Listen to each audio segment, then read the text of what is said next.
145 yıl mundan ozal Göktepe'de bolup geçen halk tragediyasi ýatdan çykarlyp bolmajak taryhy wakadyr. Taryhçylar bu waka dürli wagtlarda dürli hili çemeleşdiler. Sarizmin harby ekspansiýasyny ýumurlajak bolup, yerli halkyň gahrmançylygyny peseltjek, onuň wekillerini aýyplajak, gala üstünde bolan söwüşüň ähmiýetini kiçeltjek bolup synanşdylar. Iň soňky döwürlerde de ahalyň tutýan territoriýasynyň, onuň ilatynyň meçhuryny hasaplap, hamala bütün Türkmenistan bilen deňeşdireninde diňe 6-7 göterim bolýar. Şonuň üçinem Göktepe tragediýasy Türkmenistanyň Russiýa birikdirilmeginde esasy waka bolan däldir diýen ýaly metodologik taýdan arga tutarýyga ýüzürdiler. Munyň özü taryhy düýbünden nädogry çemeleşmegiň misalydyr.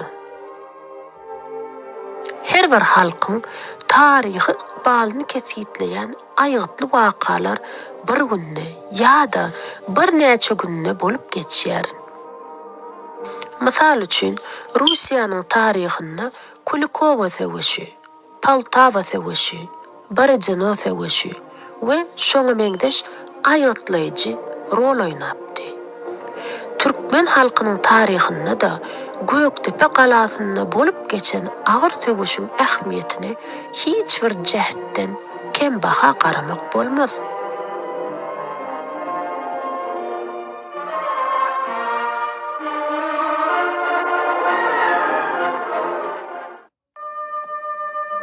Galanyň demirgazyk gün watar çünkräginde galanyň harabaçylygy ýaly ýere siňip gitmedigen bolsa, öňkü haýwatly keşfini ýitiren Diňli Depe eýnini gyzyp ötýär. Türkmenistan basyp almaga gatnaşan Rus harby işgärleriniň ýazgylaryna Diňli Depe sözi Göktepe sözi bilen tas deň derejede diýilen ýaly ullanylýar. Özem Göktepe galasy diýen manyda ulanylýar. Bu jähtden Göktepe hem Diňli Depe sözleri sinonim hökmünde gelýär. Munyň öz sebäbi bar. Köne Göktepe häzirki Göktepe galasyndan 10-12 kilometr demirgazyk gün watarrakda ýerleşýär eken. Tutuş şol etraplar hem Göktepe atlandyrylýar eken. Şonuň üçinem Göktepe galasy köne Göktepe'den esli aralykda ýerleşýän Diňli Depe'niň daşyndaky boş meýdanyna gurulan bolsa, ilki wagtlara galanyň Diňli Depe ady ýöränem bolsa, soň-soňlar Göktepe galasy diýen ad esasy orna geçipdir. General Skobelewiň ekspedisiýon atradynyň ştab načalnigi General Gredikowyň tasdiklamagyna görä, Göktepe galasy ilki gurulýan wagtlaryna dürlüçe atlandyrylypdyr. Nurberdihan oňa Ýaňy Teke diýer eken.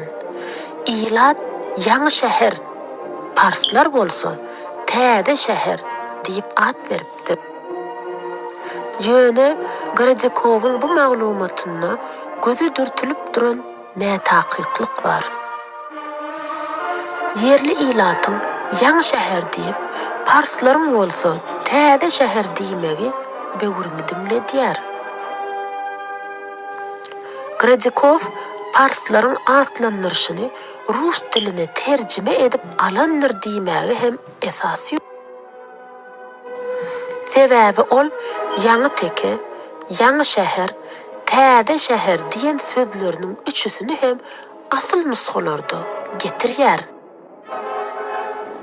Göktepe galasy gysga wagtyň içinde 1879-1880 ýyllarda bary ýogy bir ýyldan sehel gowrak wagtda gurulypdyr.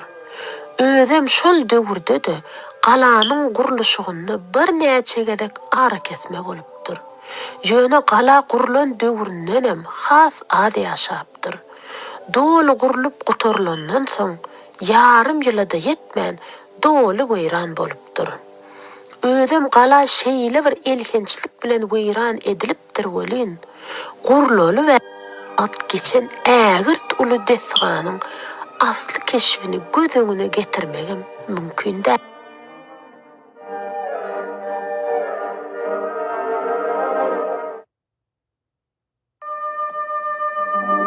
Göktepe galasynyň gurulmagyna Padşa Russiýasynyň 1879-njy hem 1880-nji we 81-nji ýyllarda Ahalteka oazisyny basyp almak maksady bilen guran harby ekspedisiýalary sebäp bolupdyr.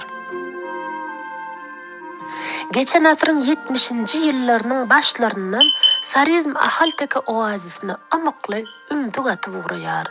1874-nji ýylyň 31-nji martynda Zakaspi bölümi tarapyndan ýürüýte upravleniýe döredilip, oňa general-mayor Lomakin начальник bellenýär. General Lomakin tekeler bilen gepleşikler geçirip başlaýar. Ýöne dürli sebäplere, dürli bahanalara görä Ahalteka oazisynyň parahatçylyk bilen Rus raýatyna geçirilmek mümkinçiligi sypdyrylýar. Günerto Günwatar hem Günerto Aziýada has düýpli harby maksatlary göz öňünde tutýan Padşa Russiýasy inglizleri hem parslary öjükdirmejek bolup ahaly öz raýatyny birikdirmek barada galp hem arasarmyk syýasat alyp barýar. Munyň üstesine de polkovnik Markozow tarapyndan tekelerin talaňa salynmagy, Rus goşunlary bilen tekelerin arasynda häli şinli owluk çaknyşyklaryň bolup durmagy, öňkü hoş niýetli, ynanşykly gatnaşyklaryň düýbüni amykly opurýar. Tekelerin Ruslara bolan ynamy gaçýar. Olar Ruslara garşy görüşmegi belli külli ýüreklerine dugýarlar. Padşa Russiýasy Ahalteka oazisyny amykly ele almasa, Horasana çykyp o inglizlere garşy durup bilmejekdigini mazaly göz ýetirýär. Şonuň üçin hem owluk çaknyşyklar peýda bermän soň Ahalteka oazisyny bir zarba basyp almagy ýüregine dugýar. Ýürüýte harby ekspedisiýa gurmak bellenilýär. 1879-njy ýylyň 23-nji ýanwarynda bu plan Imperator Aleksandr II tarapyndan tasdiklanylýar. Ekspedisiýanyň öňünde Göktepäni hem Marini eýelemek wezipesi goýulýar. Ekspedisiýanyň ygtyýaryna 16 4-den 1 batalyon, her biri 450 adamdan, jemi 7310 adam, 18 ýüzlük 2 atly eskadron, 2900 adamdan avarat we 34 top berilýär. Şonça güýçden hereket edýän goşuny 4000 piyada, 2000 atly goşun, 16 top alınýar. Beýle goşunlar bolsa, hereket edýän goşunlar olaryň badasyny birleşdirmek üçin peýdalanylýar. Ekspedisiýanyň hajatlary üçin 6 aýa 1.872.540 manat bölünip berilýär.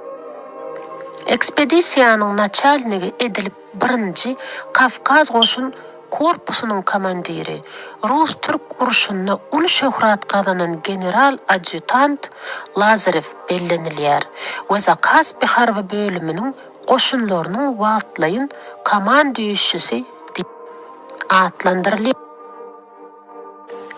Lazarev 1879-njy ýylyň 23-nji martynda çekişlere gelýär. Şol wagt Dykma Serdaryň ogly Akberdi Han hem 1878-nji ýylyň sentýabrynda Çatda yesir düşen 2 sany Rus soldatyny ýanyna alyp çekişlere baran eken. Ol 2 yesir alınmazdan ozalam, tekeler 6 sany Rus soldatyny yesir äkidipdirler. Muňa jogap edip Ruslar teke kerwenini talapdyrlar we 14 san tekeni şol 6 Rus soldatynyň deregine yesir alıpdırlar. Yesir alınan 6 Rus saldatynyň ikisi ozulgoý berilipdir. İki sanysy bolsa 1877-nji ýylda Gyzylarbadyň eteginde yesir alynan ogly bilen çalışmak üçin bir baý ýaş dulaýal satyn alyp. İkisini bolsa Akberdihan 14 teki yesiri bilen çalışmak üçin alyp gelipdir. Şeýlelikde Akberdihan gelenni türkmenleriň elinde ýene şol dulaýalyň elindäki 2 Rus yesiri galan eken.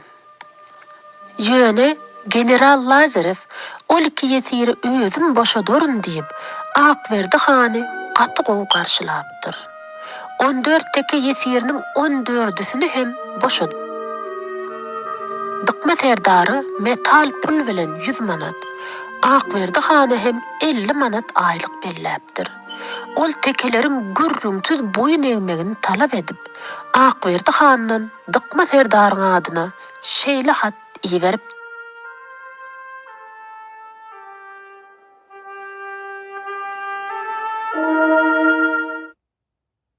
Men General Adjutant Lazarew, Ak Padşa tarapyndan ul goşun bilen sehra yürüyüş geçirmek üçin bellendim. Siziň tiredeşleriňiz mundan bir näçe ýyl ozul biziň Mikhailov aýlygynda ýerleşýän atrýadymyzyň üstüne çoduş edipdirler. Geçen ýyl bolsa olar Hojagala çodypdyrlar. Şonuň üçin men siziň galtamanlaryňyzy mugyra get we sizde asudalygy berkarar etmäge borçluduryn. Siziň üstüňize açaçan barýanlygymy mälim edýärin. We eger siz uruşmakçy bolsaňyz, men muňa örenç attyryn. Ýöne Gurhanna, eger seniň düşmanyň özüňden güýçli bolsa, onuň ygtykadyna garamazdan gara güýç çökmünde oňa boyun synyn diýlenler. Bu sözleri hem meniň maslahatlarymy teke halkyna ýetir. 23 Martda men çekişlere sagaman geldim. We seniň ogluň Akberdihanyň şol ýerde digini gördüm. Bu meni gaty begendirdi. Men seniň akylly başly hereket edenligiňi we biziň beýik Ak padşamyzy gulluk etmek ýürekden arzu edýänligini gördüm. Şu haty halka mälim eder ýaly, ogluňdan iberýärin. Ýadyňda sakla. Biziň tekeleriň üstünde ýürüýüşimiz ümsümligi we asudalygy berkarar etmeýänligiň we siziň aýdylan etmeýänligiňizi mugyra getirmekden awaratdyr. Kimde kim Ak Padşa pek ýürekli hem ahlatly hyzmat etse, men onu goraryn. Kimde kim meniň diýenme boyun bolmasa, men onu ýyly göz edip çyzalaryn. Mundan ýaňa hatirjem bolaýyn. Golay wagtda men öz goşunlarym bilen siziň üstüňize ýürüýüş ederim. Meniň maslahatlarymy ahal goý olar men öz ýerlerine baramda boyun synyp öňümden çyksynlar. Eger olaryň boyun synyp gelmek niýeti ýok bolsa, onu olara duýdurup goý. Soňra hiç zady menden görmesinler. Biziň hemmämiz Peýgamber Adam atanyň perzentleridirys. Biziň her birimiz öz dini ygtykadymyzy berk saklamalydyryz. Siziň dini ygtykadyňyz bilen biziň hiç ýyly işimiz ýok. Gaýta biz öz dini ygtykadyny mukaddes berjaý edýän adamlary halaýarys. Men diňe siziň zalim hem qaqabaş adamlaryňyzy mugyra getirmek üçin barýaryn. Çekişlere gelenimden soň men siziň ähli ýesirleriňizi boşatdym. Häzirki wagtda sizde biziň 2 sany saldatymyz galdy. Eger siz olary maňa gaýtaryp berseňiz, eger gaýtaryp bermeseňiz, olary meniň özüm ýeriň astyna giren bolsalarym taparyn. Goý tekelerden bir näçe atly çatda polkovniň ýanyna gulluk etsin. Goý bir näçe batyr hem gujurly atly meniň bilen bile tekeleriň üstüne gitmäge taýýar bolsun. Ruslaryň çödmekçi bolýanyny eşiden tekeler Aşgabatda maslahat geçirýärler. General Lazarewiň dykma serdary iýeren haty hem şol maslahatda okulýar. Ol wagtlar Nurberdihan marda eken. Onuň ýerine ogly Berdimurat han Ýöne ol ýaş bolan soň Nurberdi hana ýakyn 2 sany adam Oraz Mehmet Han bilen Gurban Murad işan oňa geňeşdarlyk edýär eken. Aşgabatda bolan maslahat ruslary goýbermeli däl. Olary garşy uruşmaly diýen garap. Ýani ýatyr munna.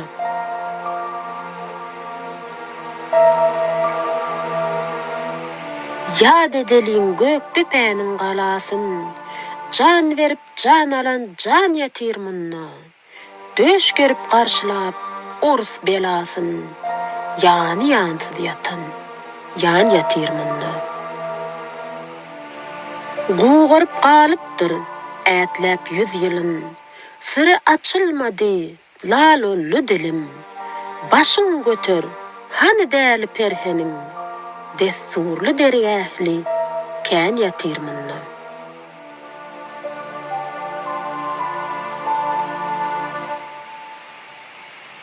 Şum pelek aylapdyr elimne çarhy. Mertmisen, namartmy, ýok oňa parhy. Ýagşyga ýamanlyga bir goýan narhy, bary bir şekilli hun ýatyr munna. Ayrı tutabilmen atlaryn, çokdy pelwanlarym, gerçek zatlarym.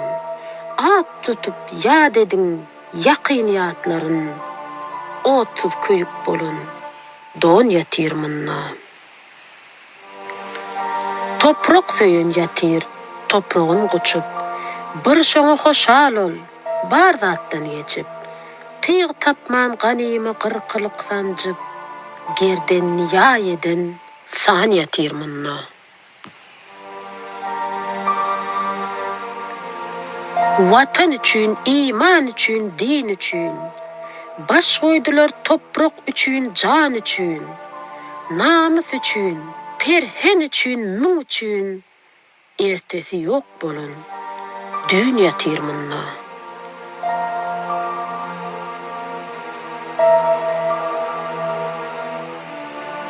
Diýdiler bolsady, sewiş başa baş, ha bolmasa birimizi, bolsa bäş. Çapyşdyryp läş üstüne goýup läş, müňüne taý gelen on ýatyr munna. Toprağı goranyň ady bolmaz har, awry hem hormat, iman bolar ýar. 10.000 bilen şal eşgerin kowlan är, Hezreti Nurberdi han ýatyr munna.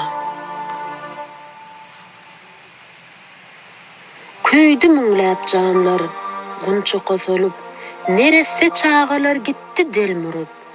Tekäniň täleýini gerdenni alyp, dykma serdarmydan bar ýatyr munna.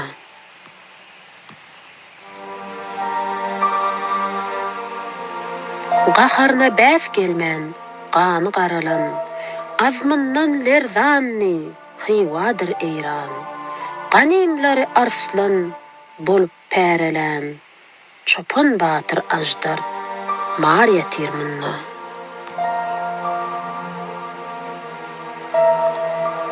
Hilesiz batyrlyk, hakdan yeten pay. 4 ýalaňaç aty, 4 ýalaňaç tay. Hemdäniň leşgerini çapyp jaýwa-jaý. Täç gök serdar arslan, şir ýatyr munna. Garagymda doglan, garagym gurdy. Agyşan pataly, bir dana pürdi. Durdy gözel eneň, gerçek durýady. Gara batyr gara, dağ ýatyr munna.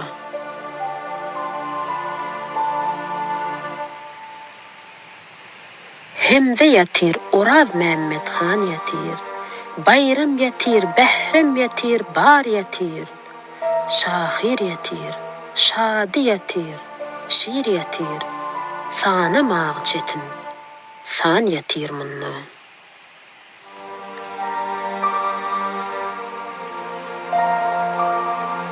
Gözel Zenan ogly, ady Ataly. Oşol paýdyr üleşikde ýeteni. Han nur verdiğin can penam deyip tutany. Bahadur atali hor yatirmanna. Üssü kapır gelli, ajal permanli. Yigitlerimiz atlandılar durmani. Neçe qıyıp gelinler, geçti armanli. Yani yarsız qalan, yar yatirmanna. Ol ne gerçek yigit, batır ağali. Ol yigidi gören etti tovavi. Yow gününde, Han Hazretinin deyregi, qoçgulu qurvanli, bar yatirmanna.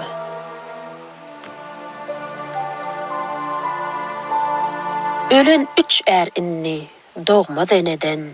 Olan adı çıkmaz tarih seneden. Qaravatır, nur verdi han, gönübeg, takdiri kıyamet, yatirmanna.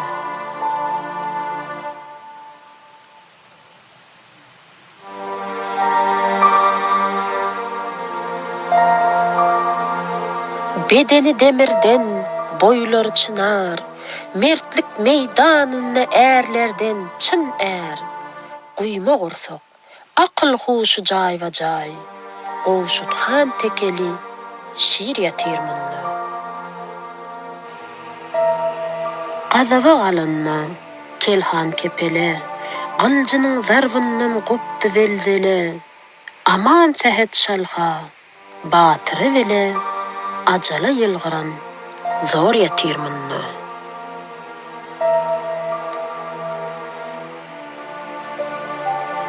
Dokma keser bilen bir qydy ýaş juwan, yedesgeri cehenneme berdi can.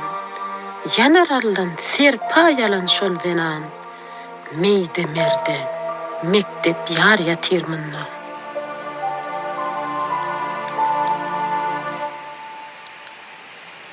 Dört mergenin birisi, ol Nurettin, parçalap pıtratdı ganymyň etin. Tozanlı batırdır, ol uzuk hatın. Qurban Murat İşan, pir yatirmanna.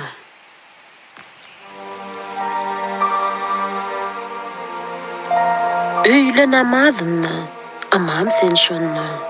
Qaza okuyukdi, namaz borcunna. Ağla şehit, yatir kuşluk burcunna. Zat-ı pek, Hici İşan, nur yatirmanna.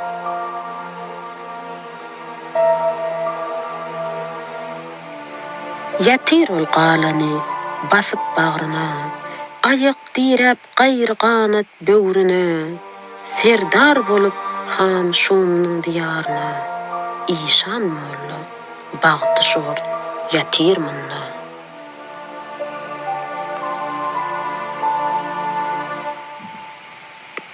Qırağım bir, keremim bir, kelem bir. Bar bir yatışta hemme görem bir. Täli tirs, dirini sen ölü bil. Pelige şam beren, jam yatirmanna.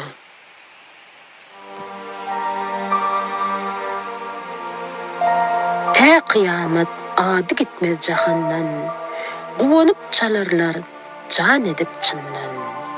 Doyulmaz dänilmez şirin sazından. Mukamçı gönübeg, har yatirmanna.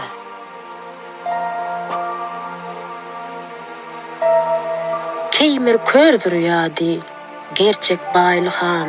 Sap duran goşuna berdi serenjam. Didi, min can alman, bermen yeke can. Qara dağ qayaly, sad yatirmanna. Haýsy dönük saylap tapdy galany.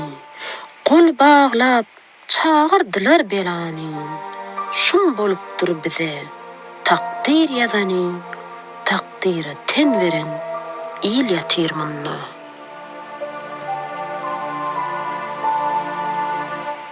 Ağır leşker tartıp gelli üssüme. Qarabağ tohumyn alıp dessine. Haram kanın koştu halal neslime. Namusundan ölün kän ýetirmini.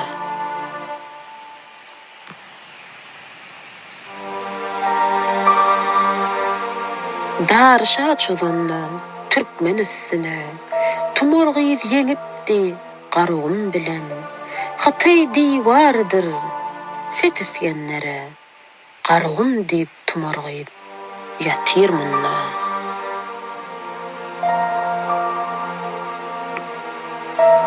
Meyletin diýip ýazdy namartlaň biri ol kişi tanamaz öli dirini Candan korkup ak diýip dur garany taryhy ters ýazylan il ýatirmynna.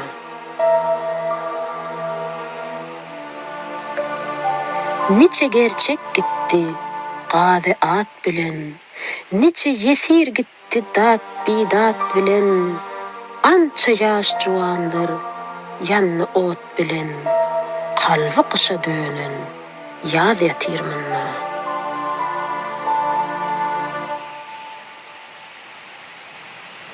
Aydar weli muňa gelen dad eder, müňüni kum edip birin şad eder. Akıl ağlar, gerçekleri yad eder, keýmir kördü kelden tuğ ýatirmynna.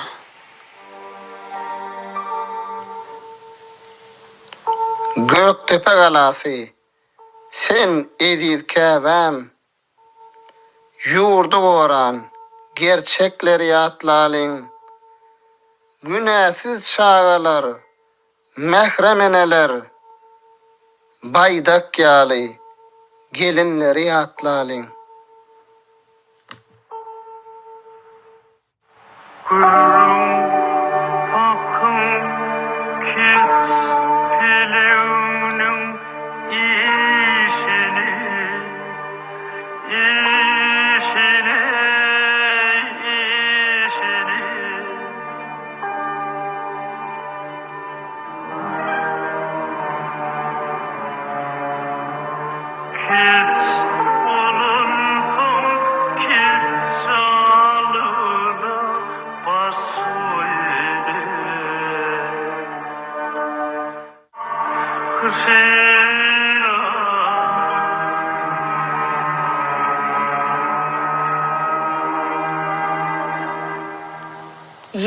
Gün Göktepe galasyna gabalan türkmenler watan üçin bir gezek däl, 25 gezek ölmelen bolsa taýýardylar. Olar muňa boýundylar. Olarda esasy maksat ata watan üçin jan bermek, şehit bolmakdy. Olar watan üçin, ar namys üçin gara başy gurban etmeň diňe sözde dälle, durmuşda nähil bolýandygyny görkezipdiler. Vatan için, iman için, din için, baş koydular toprağı için, can için, namus için, perhen için, mün için, ertesi yok olan dünya termini. Her yıl bütün dünya Türkmenleri watan için wepat bolanlaryň hatire gününi uly il bolup ýatlaýarlar. Göktepe galasyna dökülen ganyň manysy dälligini, şol uruşda wepat bolanlaryň hakyky watan gahrmanlarydygyny arkaýyn aýtsa bolar. Ondan öňüm, soňum watan üçin şirin janyny gurban edenleri Göktepe galasyna şehit bolanlar bilen bir hatarda hatırlamakdyr. Bu gahrmançylyk bizi parahatçylykly günlerde de watanyň gymmatynyň hatda öz janymyzdan gymmatlydygyny ýatladyp durmalydyr. Bu bize ata-babalarymyzdan galan iň uly baýlygyň, iň gymmatly mirasyň biridir. Ayrı tutabilmen atlarım, çok da pelvanlarım, gerçek zatlarım. At tutup yad edin, yakın yatların, otsuz köyük bolan don yatırmını. Göktepe galaty şehitlerimiziň ýazga geçen atlary. Hezreti Nurberdi han, Dıkma Serdar, Çopan Watır, Täçgök Serdar, Durdu Gözel enem, Gara Watır, Gönübeg, Gowşuthan, Aman Tehet Şalha, Mukamçı Gönübeg, Keymir Köroğlu Baylıhan, Tumorgyz, Todonly Batır, Uwduk Hatyn, Gurban Murady Işan, Hyýjy Işan, Hemze, Oraz Mämmedhan, Bayram, Behrem, Nurberdi han ogly Ataly, Agaly, Goçgul Gurbanly, Aýdar Weli, muňa gelen dad eder. Müňüni gum edip, birin şad eder. Aklalar, gerçekleri yad eder. Keymir kördük elden, tuğ yatırmınla. Göktepe galasyna şehit bolan insanlaryň jaýy cennetten bolsun. Ýzyna doga dilek edip ýatlaýan nebereleriniň ýurdu awat, halka agzybir bolmaklaryny beýik bir bardan dilek edýäris. Inni bolsa sözümüzi Umyt Bagşynyň Göktepe şehitlerini ýatlap diýen goşgusy bilen tamamlaýarys. Göktepe galasy, seniň goýnunda, Agişan atamy görenler yatyr. Sansız düşman, yıkma üçin gelenne, şiir kimin daşyny goranlar yatyr. Gurban Murady Işan, erleriň äri, ayağı behiştte, arşta seri, yüzünne cem olmuş, cennetin nuri, Resul sellesini oranlar yatyr. Cem bolanna nice erlen geňeşi, baş bolanna keramatly er kişi, Kerbelaga meňdeş, onuň seweşi, amamlarday uçmak, girenler yatyr. Yüzler perdeli, başı saýaly, düşmana topurly, golu paýaly, hür gulman cemalli, Fatma hayaly, edep bilen seykin ýörenler yatyr. Eleme bellenni, ahal tekesi, söwüş bolsa, gayra durmaz yekesi. Ýigidin gerçegi, iyiliň sakasy, goç kimin söwüşi, girenler yatyr. Ahlas bilen umyt, sizleri ýatlar. Düşman bolup geldi, yalaksız etler. Yer astyndan panhan ýarılan otlar. Gara tüsse başyn bürenler yatyr.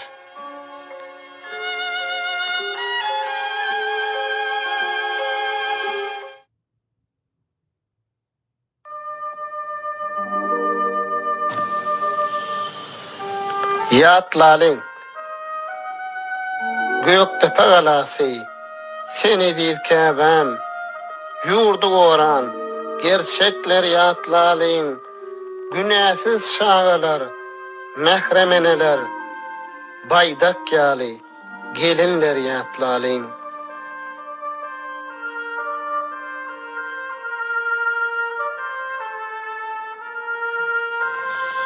Şaýatdyr dudumyz, şaýat dağymyz, can gurban etdi, oğul gyzymyz. 81-de yıkılmadı tuğumyz, tuğu oran, merdanlar ýatlalyň.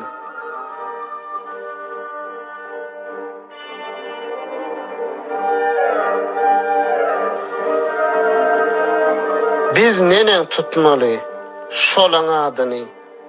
Gurban Murat İşan, Kerim Merdini, Gerçeğul, Çopan Kiryatlalin.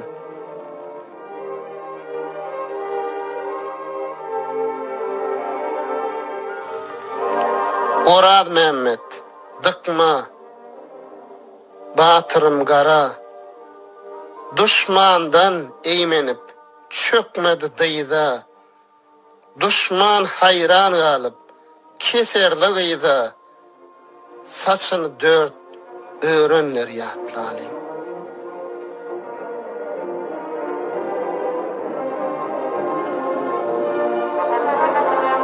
Hol yerde yatanlar, atalık atam, serdarly, bağışly, batırly mekan, gün vök çalanna, kıssalı mukam, zar inşallan, mukamlar yatlaly.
Göktepe galasy.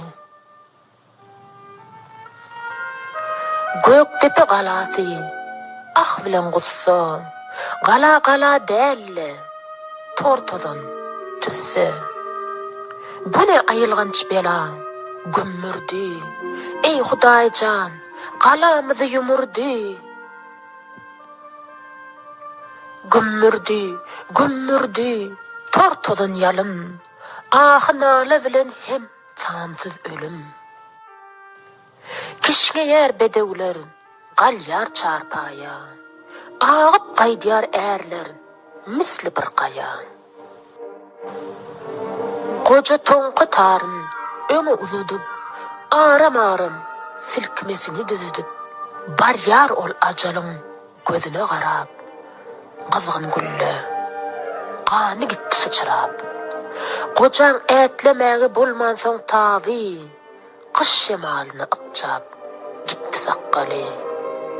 Meger kocaň ak sakkaly howada, bir işaret etdi, södledi ýada. Yaşasaň şiir bolup, garaşsyz ýaşa. İrde gişte ölüm bardır bir başa. Men ýaly öl, topragyny guçup öl. Watan üçin şirin jandan geç ogul. Bu gala türkmeniň ojagy ogul. Bu gala türkmeniň gojagy ogul. Galanyň barsyňmy eýlenen dere. Galany goraman ýeri ýok gidere. Ojagynda özge ýaksa oduny, türkmen diýip kim tutar sen adyny? Atasy gıygırdy, yaşmaklı gelin. Koca tarap batly, ätledi telim. Bir denem ah diýip saklandy gelin. Döşüne yetirip nädijek golun.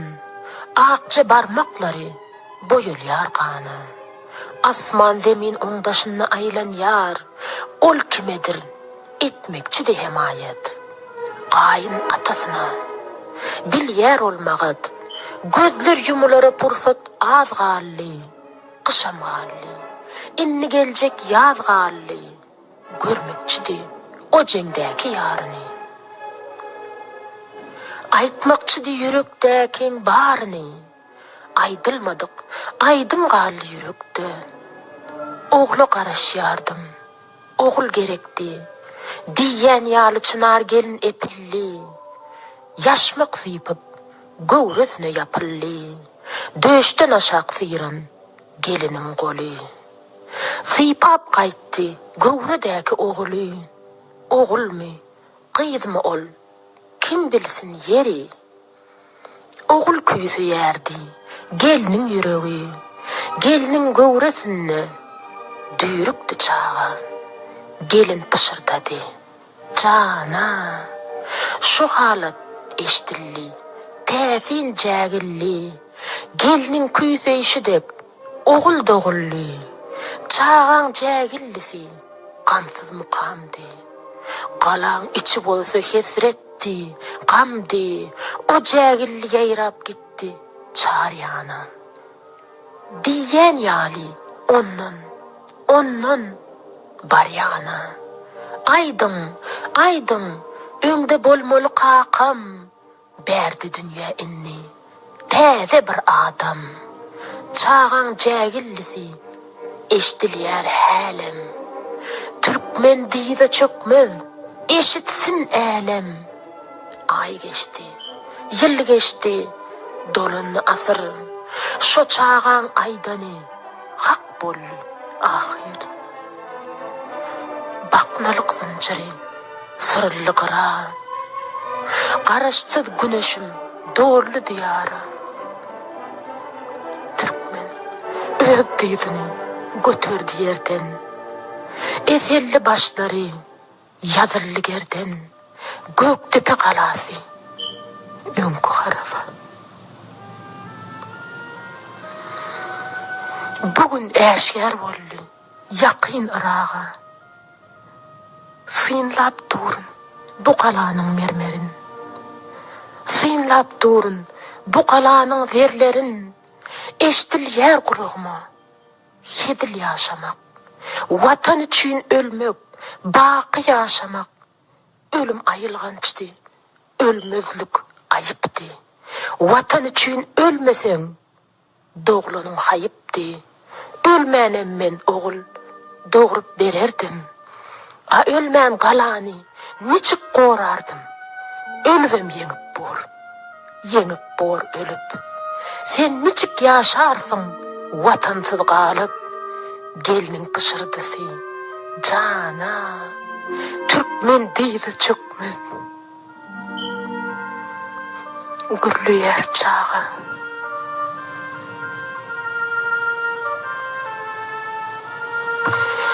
Şehitleriň ruhlary gürlüýär diýinman. Olar söwüşipdi. Aman dilemen. Watan söýmäň nusgasy bar. Äriň ärden ussasy bar. Atalaryň gussasy bar. Bu galada. Eneleriň nurly ýüzi, serbi boýly gyýdyň gözi, gelinleriň müň bir nädi. Bu galada. Çeşme ýaly akyp algan, bir janam kalmady aman. Diňe anam gal ölmän. Bu galada. Şol anamy aýdym eden, şol anamy dek aýdek eden, şol anamy baýdyk eden, serdar bolly bu galada. Biz milli hatyra güni münasibetli ýagşy dilegler edýäris. Sadakalaryňyz kabul bolsun. Koy beýik bir var. Şu gün okulan ähli ayet dualary öz dergäsinde kabul etsin. Koy Türkmen toprağynda asudalyk we agzybirlik, awadançylyk we rewaçlyk höküm sürsin. Öten gahrmanlaryň ruhlary şat bolsun. Koy olar öz nesillerinden razy bolsunlar.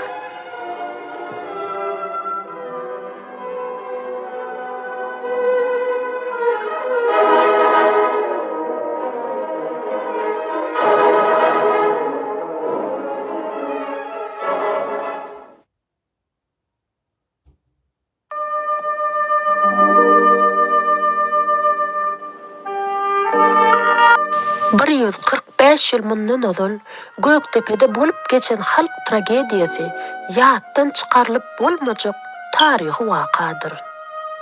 Taryhçylar bu waka dürli wagtlarda dürli hili çemeleşdiler. Sarizmyň harby ekspansiýasyny ýumurlajak bolup, yerli halkyň gahrmançylygyny peseltjek, onuň wekillerini aýyplajak, gala üstünde bolan söwüşüň ähmiýetini kiçeltjek bolup synanşdylar. Iň soňky döwürlerde de ahalyň tutýan territoriýasynyň, onuň ilatynyň meçberini hasaplap, hamala bütün Türkmenistan bilen deňeşdireninde diňe 6-7 göterim bolýar. Şonuň üçinem Göktepe tragediýasy Türkmenistanyň Russiýa birikdirilmeginde esasy waka bolan däldir diýen ýaly metodologik taýdan yrga tutarýyga ýüzürdiler. Munyň özü taryhy düýbünden nädogry çemeleşmegiň misalydyr. Her bir halkyň taryhy ykbalyny kesitleýän aýgytly wakalar bir günde ýa-da bir näçe günde bolup geçýär. Mysal üçin Russiýanyň taryhynda Kulikovo söwüşi, Poltava söwüşi, Borodino söwüşi we şoňa meňdeş aýatlaýjy rol oýnapdy. Türkmen halkynyň taryhynda da Göktepe galasynda bolup geçen agyr söwüşiň ähmiýetini hiç bir jähtden kem baha garamak bolmaz.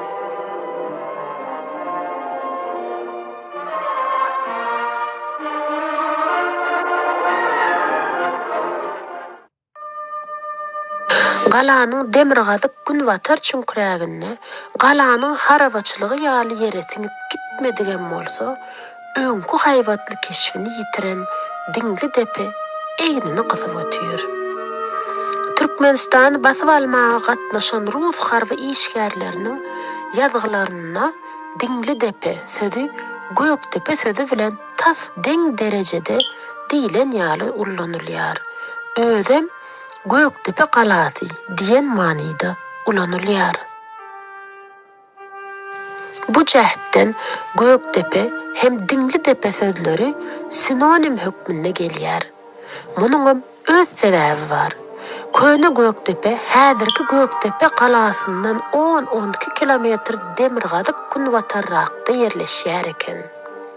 Tutuş şol etraplar hem Göktepe atlandyrylýar eken. Şonuň üçinem Göktepe galasy köne Göktepeden esli aralykda ýerleşýän diňli depäniň daşyndaky boş meýdanyna gurulan bolsa, ilki wagtlary galanyň diňli depe ady ýöränem bolsa, soň-soňlar Göktepe galasy diýen ad esasy orna geçipdir. General Skobelowyň ekspedisiýon atradynyň ştab načalnigi general Gradikowyň tasdiklamagyna görä Göktepe galasy ilki gurulýan wagtlaryna dürlüçe atlandyrylypdyr. Nurberdihan oňa ýaňy teke diýer eken. Ilat ýaňy şäher, parslar bolsa täze şäher diýip at beripdir. Ýöne Gradikowyň bu maglumatyna gözü dürtülip duran nätakyklyk bar. Yerli ilatyň ýaňy şäher diýip parslaryň bolsa täze şäher diýmegi böwrüňi diňledýär. Gradikov parslaryň atlandyryşyny rus diline terjime edip alandyr diýmegi hem esasy. Sebäbi ol ýaňy teke, ýaňy şäher, täze şäher diýen sözleriniň üçüsini hem asyl nusgalarda getirýär. Göktepe galasy gysga wagtyň içinde 1879-1880 ýyllarda bary ýogy bir ýyldan sehel gowrak wagtda gurulypdyr. Özem şol döwürde de galanyň gurulşygyny bir näçe gezek ara kesme bolupdyr. Ýöne gala gurulan döwründen hem has ady ýaşapdyr. Doly gurulup gutarlandan soň ýarym ýylda ýetmän doly weýran bolupdyr. Özem gala şeýle bir elhençlik bilen weýran edilipdir bolyn.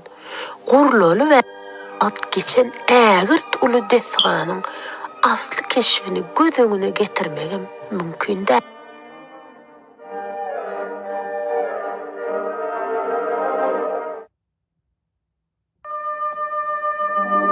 Göktepe galasynyň gurulmagyna Padişah Russiýasynyň 1879-njy hem 1880-nji we 81-nji ýyllarda Ahalteka oazisyny basyp almak maksady bilen guran harby ekspedisiýalary sebäp bolupdyr. Geçen asryň 70-nji ýyllarynyň başlaryndan Sarizm Ahalteka oazisyna amykly ümdük atyp ugraýar. 1874-nji ýylyň 31-nji martynda Zakaspi bölümi tarapyndan ýürüýte upravleniýe döredilip, oňa general-mayor Lomakin načalnik bellenýär. General Lomakin tekeler bilen gepleşikler geçirip başlaýar. Ýöne dürli sebäplere, dürli bahanalara görä Ahalteka oazisynyň parahatçylyk bilen Rus raýatyna geçirilmek mümkinçiligi sypdyrylýar. Günerta günwatar hem Günerta Aziýada has düýpli harby maksatlary göz öňünde tutýan Padişah Russiýasy ingilisleri hem parslary öjükdirmejek bolup ahaly öz raýatyny birikdirmek barada galp hem arasarmyk syýasat alyp barýar.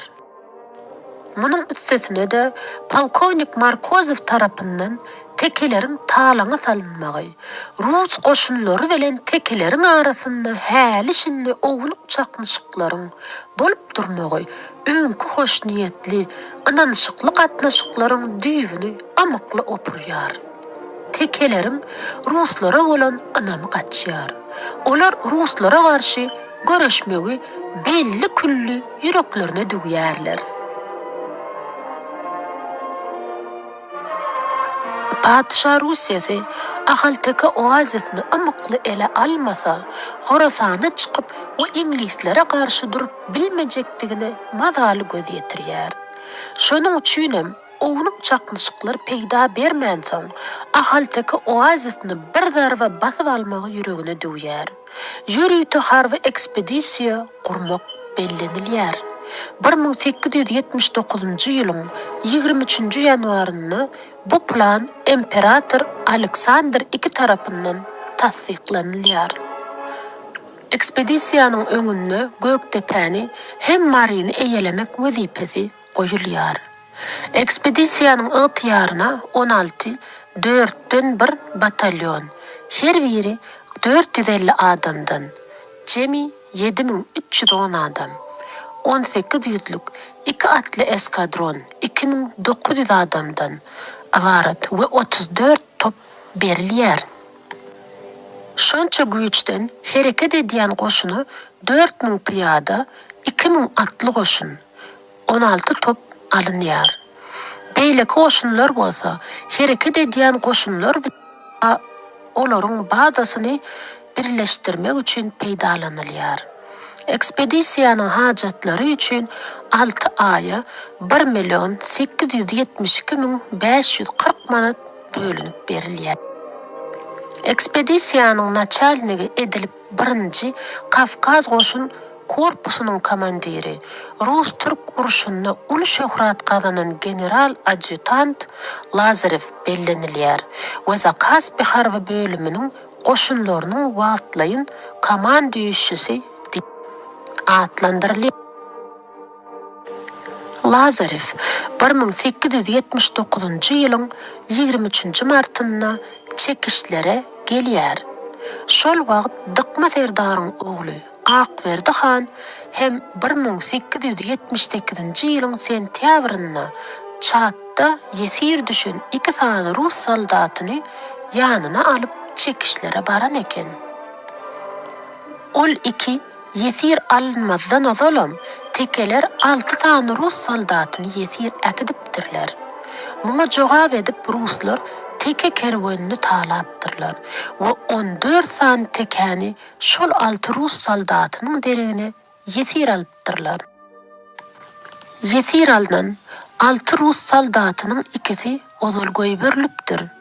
2 sanysy bolsa 1877-nji ýylda Gyzylarbadyň eteginde yesir alynan ogly bilen çalyşmak üçin bir baý ýaş dulaýal satyn alyp. İkisini bolsa Akberdi Han 14 teke yesiri bilen çalışmak üçin alyp gelipdir. Şeýlelikde Akberdi Han ýelenni türkmenleriň elinde ýene şol dulaýalyň elindäki 2 Rus yesiri galan eken. Ýöne general Lazarev ol 2 yesiri özüm boşadorun diýip Akberdi Hany gaty gowy garşylapdyr. 14 teke yesiriniň 14'üsini hem boşadyr. Dıkma Serdary metal pul bilen 100 manat, Akberdi Hany hem 50 manat aýlyk belläpdir. Ol tekeleriň gürrüňsiz boyun eýmegini talap edip, Akberdi Handan Dıkma Serdaryň adyna şeýle hat iýerip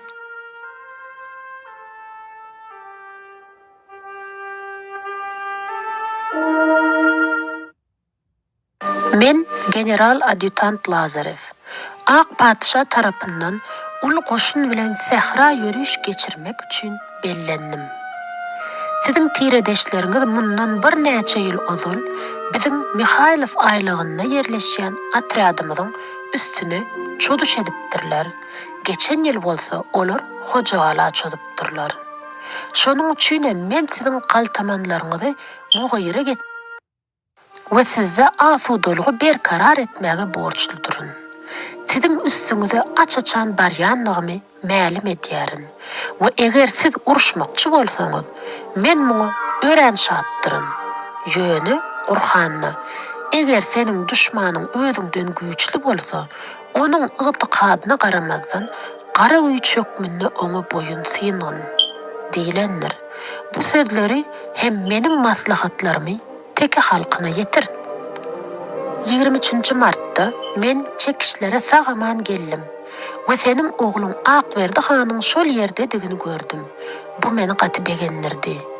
Men senin akıllı başlı hareket edenliğini ve bizim beyik ak padişahımızı gulluk etmek yürekten arzu ediyenliğini gördüm. Şu hatı halka ma'lum eder ýaly, oğlundan iber ýaryň. Ýadyňda sakla. Bizim tekelerin üstüne yürüyüşimiz ümsümlügi ve asudalygy berkarar etmeýänligiň we siziň aýdylan etmeýänligiňizi mugyra getirmekden awaratdyr. Kimde kim ak padişah pek yürekli hem ahlatly hyzmat etse, men onu goraryn. Kimde kim menim diýenme boyun bolmasa, men onu iyile göz edip cezalaryn. Mundan ýaňa hatirjem bolaýyn. Golay wagtda men öz goşunlarym bilen siziň üstüňizde ýürüş ederim. Meniň maslahatlarymy ahal goy olar men öz yerlerine baramda boyun synyp öňümden çyksynlar. Eger olaryň boyun synyp gelmek niyeti ýok bolsa, onu olara duýdurup goý. Soňra hiç zady menden görmesinler. Bizim hemmämiz Peygamber Adam atanyň perzentleridirz. Bizim her birimiz öz dini ygtykadymyzy berk saklamalydyryz. Siziň dini ygtykadyňyz bilen bizim hiç hili işimiz ýok. Gaýta biz öz dini ygtykadyny mukaddes berja edýän adamlary halaýarys. Men diňe siziň zalim hem qaqabaş adamlaryňyzy mugyra getirmek üçin barýaryn. Çekişlere gelenimden soň men siziň ähli ýesirleriňizi boşatdym. Häzirki wagtda sizde bizim 2 sany soldatymyz galdy.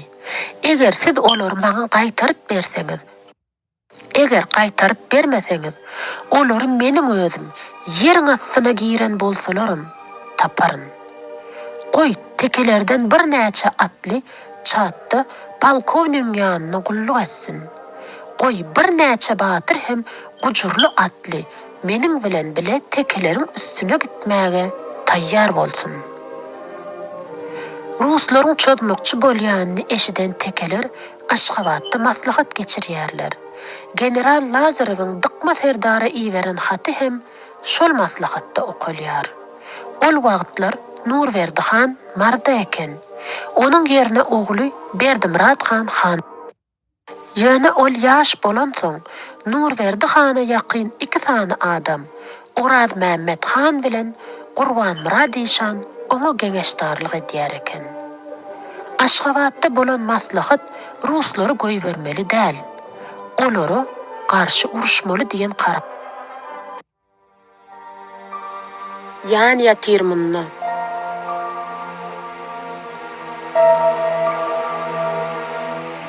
Yad edeliň gök düpäniň galasyn, can verip can alan can ýatyrmynna. Döş görüp garşylap urus belasyn, ýany ýansyz ýatan, ýan ýatyrmynna. Gugurup galypdyr ätlep 100 ýylyn, syry açylmady lalolly dilim. Başyň götür, hani däli perheniň, dessurly dergähli kän ýatyrmynna.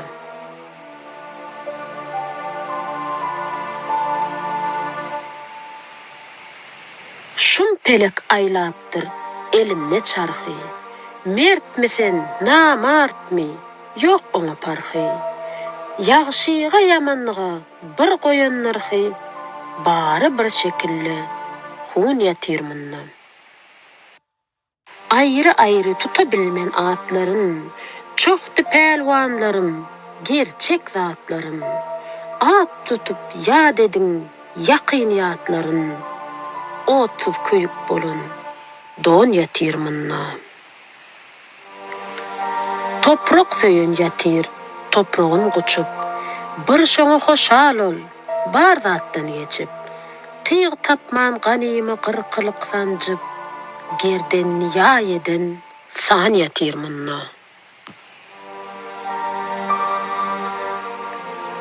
Watan üçin, iman üçin, din üçin, Baş koydular toprak üçün, can üçün, namus üçün, perhen üçün, mün üçün, ertesi yok bolun, dünya tirmunna.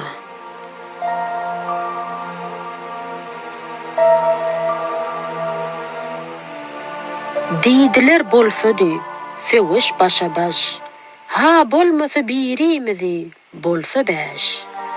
Çapıştırıp läş üstüne, koyup läş. Müňüne tay gelen, on yatirmunna. Toprağı goranyň ady bolmaz har. Avry hem hormat, iman bolar yar. 10 müň bilen şal eşgerin kowlan är. Hezreti nur berdi, han yatirmunna. Köýdi müňläp janlar, gunça gosolup, neresse çağalar gitti delmurup. Tekäniň täleýini gerdenine alıp, dıkma serdarmydan, bar yatirmunna.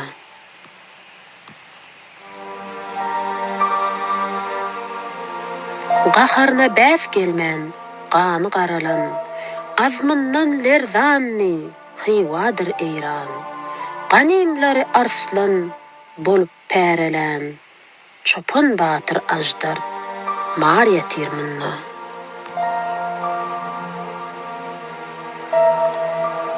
Hilesiz batyrlyk, hakdan yeten pay. 4 yalaňaç aty, 4 yalaňaç tay. Hemdäniň leşgerini çapyp jaýwa-jaý. Täç gök serdar arslan, şir yatirmunna. Garagymda doglan, garagym gurdy. Agyşan pataly, bir dana pürdi.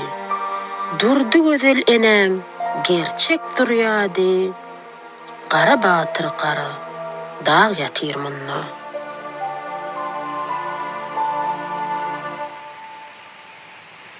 Hemde yatir, Oraz Mehmet Han yatir. Bayram yatir, Behrem yatir, bar yatir. Şahir yatir, şady yatir, şir yatir. Sana mağı çetin, san yatirmunna.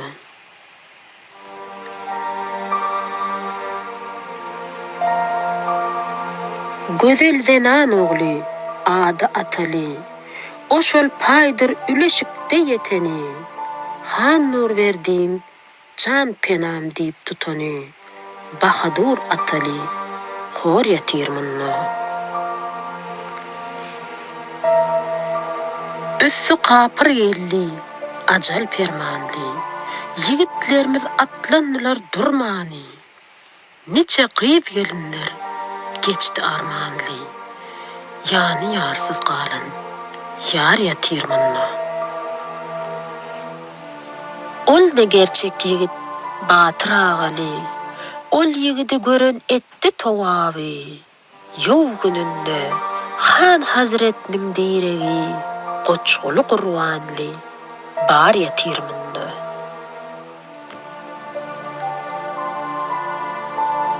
Ölen 3 er inni, dogma deneden. Olaň ady çykmaz tarih seneden.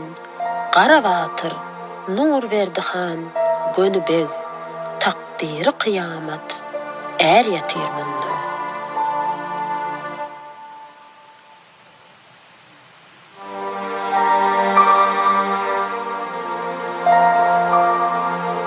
Bedeni demirden, boylar çınar, mertlik meydanına erlerden çın er. Guyma gorsak, akıl huşu jaýwa-jaý, gowşut Han tekeli, şir yatirmunna. Gazaba galanna, kelhan kepele, gılcının zarvından gopdy zelzele. Aman sehet şalha, batyry bile, ajala ýylgyran, zor yatirmunna.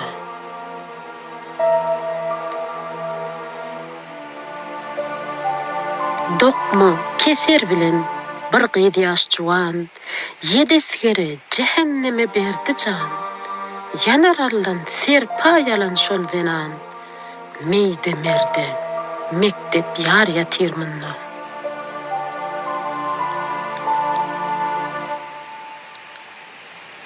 Dört mergenin birisi, ol Nurettin, parçalap pıtratdy ganymyň etin, tozanly batyrdyr, ol uzuk hatyn, Gurban Murat Işan, pir ýatyrmynna.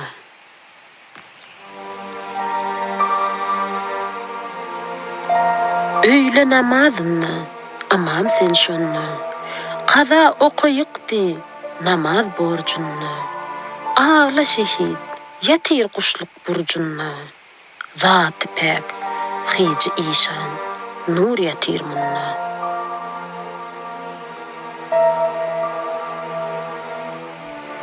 Yatyr ol galany, basyp bagryna, ayak direp gaýrganat böwrüne, serdar bolup ham şumnyň diýaryna, Işan molla, bagty şor, ýatyrmynna.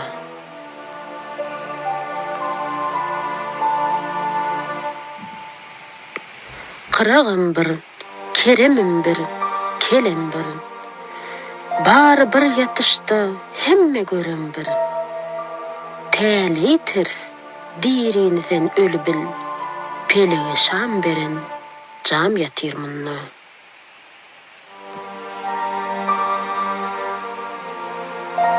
Tä kıyamet ady gitmez jahandan, gowanyp çalarlar, jan edip çyndan. Doyulmaz dänilmez şirin sazından, mukamçı gönübe har ýatyrmynna.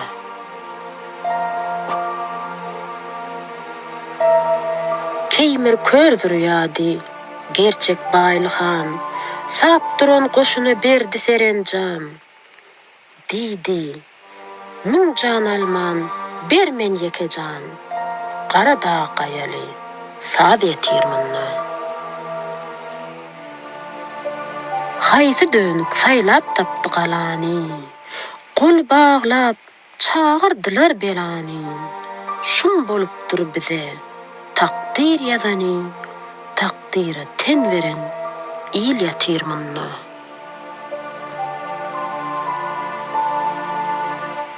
Agyr leşger tartyp gelli üssüme, Garabag tohumyn alyp dessine, haram kanın koştu halal neslime, namusundan ölün kän ýatyrmynna.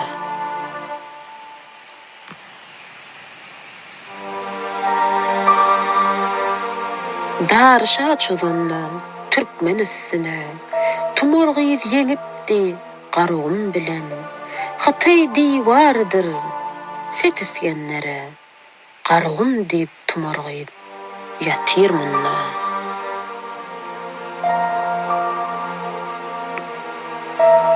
Meyletin diýip ýazdy namartlyň biri, ol kişi tanamaz ölü dirini, janyň gorkup ak diýip dur garany, taryhy ters ýazylan il ýatyrmynna.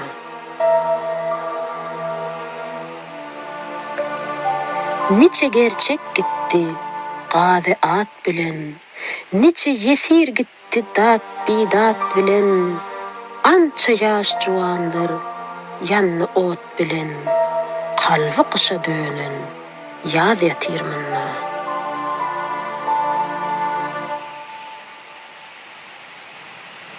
Aýdar weli muňa gelen dad eder, müňüni kum edip birin şad eder. Akıl ağlar, gerçekleri ýad eder, keýmir kördi kelden tuğ ýatyrmynna.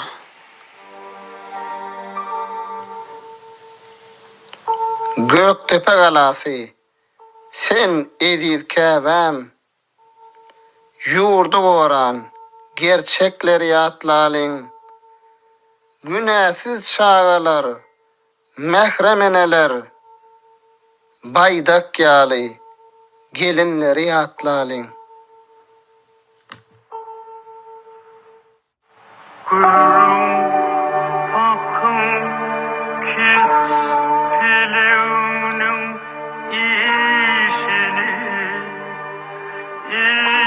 İşini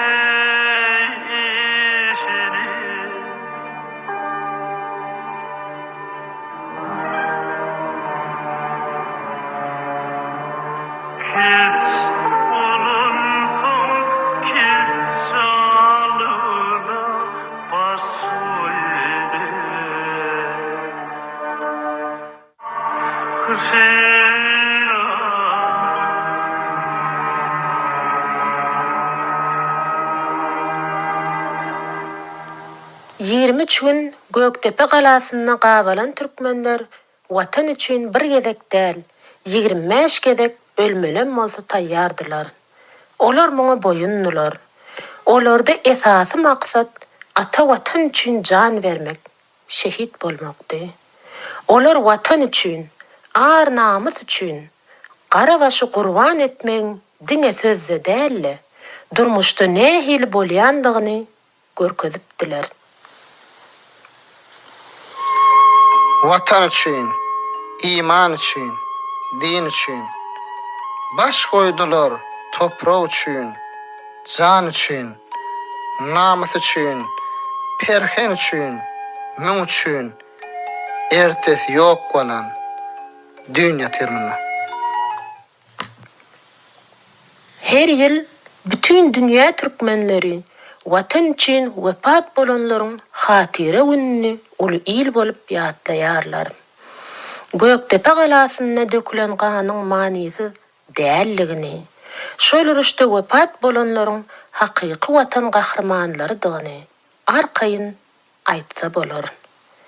Ondan öňüm, soňum watan üçin şirin janyny gurban edenleri Göktepe galasynda şehit bolanlar bilen bir hatarda hatyralamakdyr. Bu gahrmançylyk bizi parahatçylykly günlerde de watanyň gymmatynyň hatda öz janymyzdan gymmatlydygyny ýatladyp durmalydyr.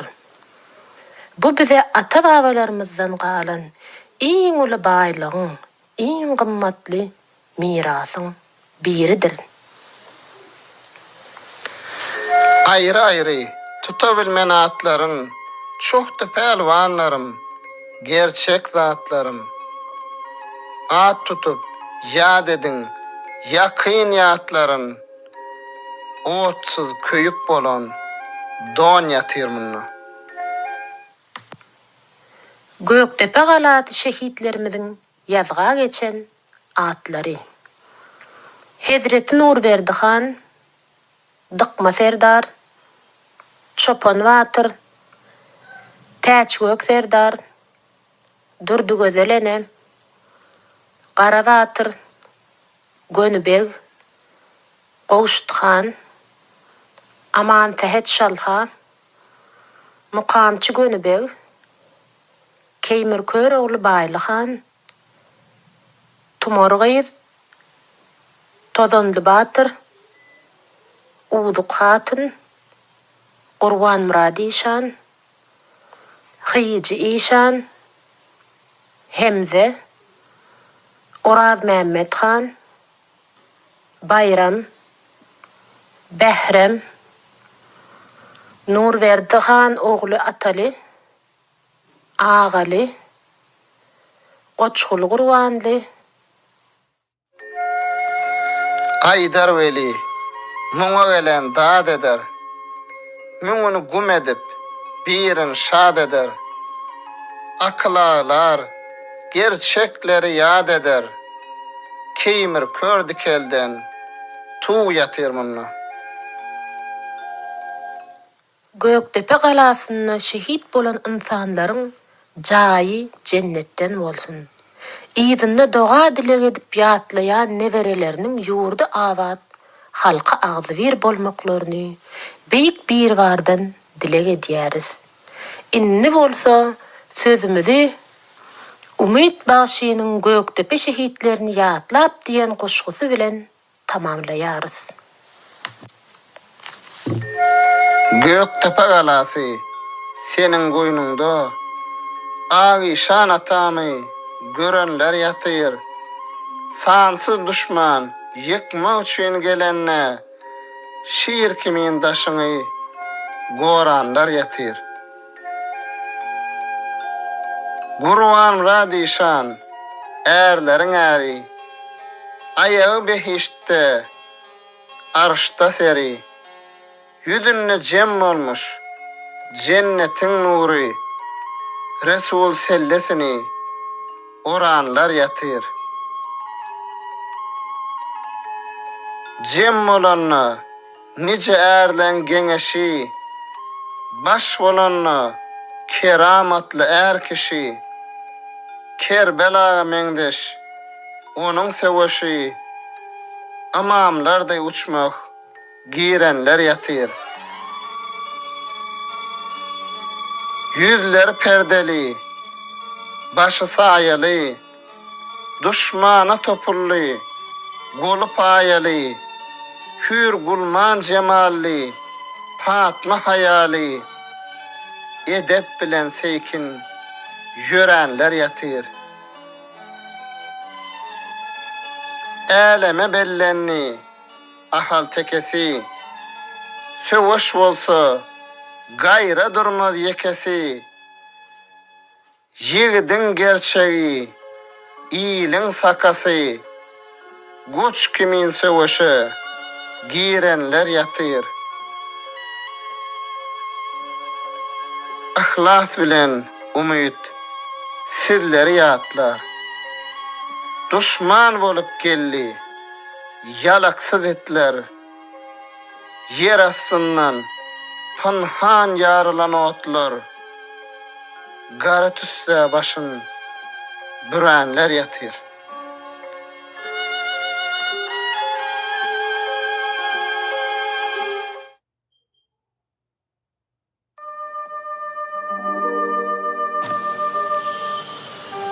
Yatlalın,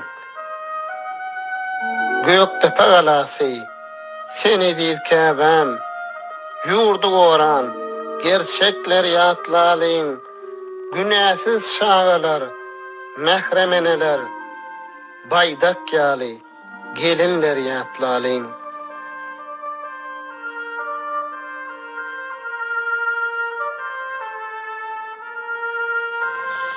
Şayattır dudumuz, şayat dağımız, can kurban etti, oğul gıydımız.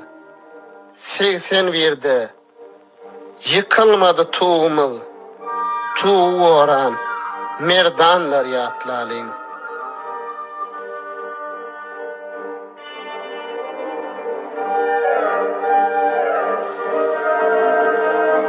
Biz nenen tutmalı, şolan adını, Gurvan Murat İşan, Kerim Merdini, gerçe ol, çopan kıriyatlalın.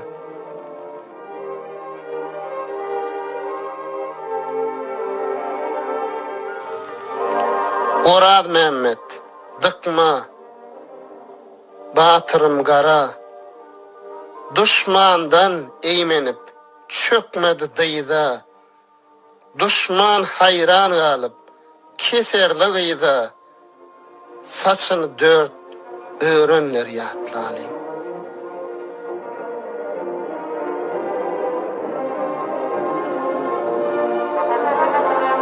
Hol yerde yatanlar, atalık atam, serdarlı, bağışlı, batırlı mekan, gün vök çalanna, kıssalı mukam, zar inşallan, mukamlar yatlalın.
galasy. Göktepe galasy. Ah bilen gussa. Gala dälle. Tortodan tüsse. Bu ne ayılganç bela. Gümmürdi. Ey Hudaýjan, galamyzy yumurdy. Gümmürdi. Tortodan yalın.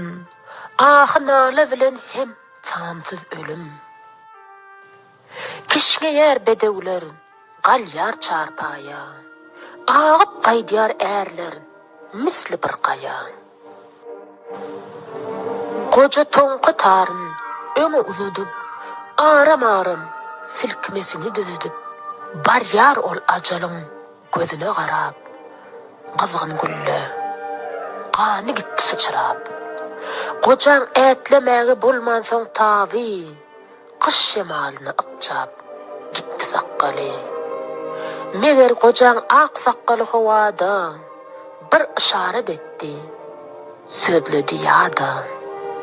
Yaşasaň şiir bolup, garaşsyz ýaşa. İrde gişte ölüm bardır bir başa. Men ýaly öl, topragyny guçup öl. Watan üçin şirin jandan geç ogul. Bu qala türkmeniň ojagy ogul. Bu qala türkmeniň gujagy ogul. Qalanyň barsyňmy eýlenen dere. Qalany goraman ýeri ýok gidere.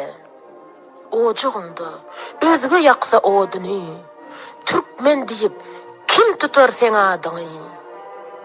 Atasy gıygırdy, yaşmaklı gelin. Koca tarap batli, ätledi telim.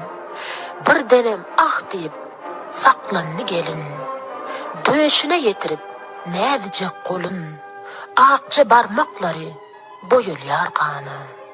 Asman zemin oňdaşyna aýlan ýar. Ol kimedir, etmekçi de hemayet. Gaýyn atasyna, bilýär olmagat. Gözler yumulara pursat az galli, kışam galli, inni gelecek yaz galli, görmekçidi o jengdäki ýaryny.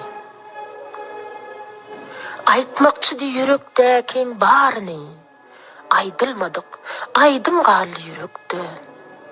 Ogla garaşýardım, ogul gerekdi, diýen ýaly çınar gelin epilli, yaşmak sypyp, gowresine yapılly, döşten aşak syran gelinin goly.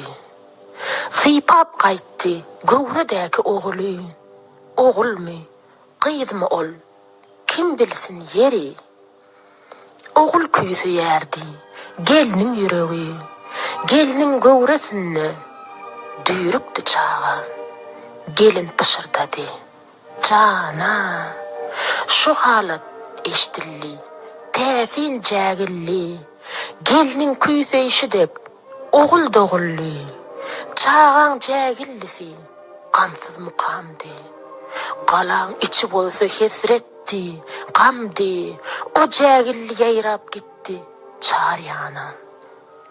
Diýen ýaly, ondan, baryana. Aýdyň, öňde bolmaly kakam. Berdi dünya inni, täze bir adam. Çağaň jägillisi, eşdilýär hälim. Türkmen diýde çökmez, eşitsin älim. Ay geçti, ýyl geçti, dolanny asyr. Şo çağaň aýdany, hak bolly, ahir. Baknalyk zynjyry, sırly gyra. Garaşsyz güneşim doğrulu diyara. Türkmen öz diýdini götürdi yerden. Eselli başlary ýazylly gerden. Göktepe galasy öňkü harafa. Bugün äşkär boldy ýakyn ıraga. Synlap durun bu qalanyň mermerin. Synlap durun bu qalanyň zerlerin. Eşdilýär gurugma, hedil ýaşamak. Watan üçin ölmek, Baqy yaşamak ölüm ayılgançdy, ölmezlik ayıpdy. Watan üçin ölmeseň doğlanyň haýypdy. Ölmänem men ogul doğurup bererdim. A ölmän galany niçik gorardım. Ölübem yeňip bor ölüp. Sen niçik ýaşarsyň watansız galyp. Geliniň kışırdysy.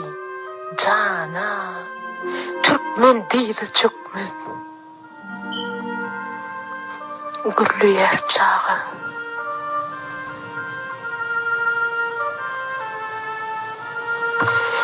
Şehitleriň ruhlary gürlüýär diýinman. Olar sögüşipdi. Aman dilemen. Watan söýmäň nusgasy bar. Äriň ärden ustasy bar. Atalaryň gussasy bar. Bu galada. Eneleriň nurly ýüzi, servi boýly gyýdyň gözi, gelinleriň müň bir nädi. Bu galada. Çeşme ýaly akyp algan, bir janam kalmady aman. Diňe anam galy ölmän. Bu galada. Şol anamy aýdym eden, şol anamy dek aýdek eden, şol anamy baýdyk eden, serdar bolly bu galada. Biz milli hatyra güni münasibetli ýaxşy dilegler edýäris. Sadakalaryňyz kabul bolsun. Koy beýik bir var. Şu gün okulan ähli ayet dualary öz dergähinde kabul etsin. Koy Türkmen topragyna asudalyk we agzybirlik, awadançylyk we rewaçlyk höküm sürsin. Öten gahrmanlaryň ruhlary şat bolsun. Koy olar öz nesillerinden razy bolsunlar.